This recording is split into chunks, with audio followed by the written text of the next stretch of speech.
жерге чай ичкенге кирсем, бир бала WhatsApp'ына групповой звонок кылып, кыз келиндердин, аялдардын башын айландырып атты. Дагы баягы оюн башталыптыр да. $300 берип кирсең болот, $350 берип кирсеңиз болот. Анан эсе дейлер акчабыз жок болуп атат анчалык деп, эми болсо $100 дагы бар. Аркаңыздан дагы адам жазсаңыз, дагы мындай баягы пирамидалар бар го. Туугандар.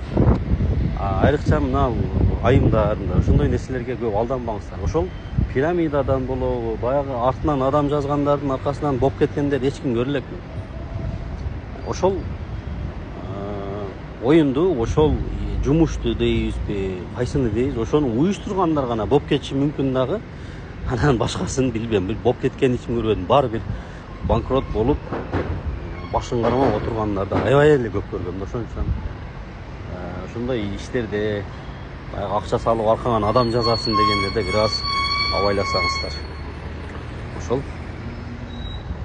Ошто бүгүн погода 2 күндөн бери бир аз мына салкын болуп атат.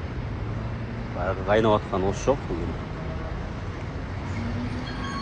Местаны таанып атасыздарбы? Жаңы өтмөк жол буюрса асфальттары болуп, жолдор ачылган. Az дагы көчтөйүн. 4 тарабы тең ачылып, унаалар жүрүп жаткан учуру азыр ошо да. Бул жак Шакиров көчө, өзүңүздөр жакшы билесиздер, Шакиров баягы глобус жактан келаткан. Анан биз мына дана турган жер мына өтмөк жол. Өтмөк жолдун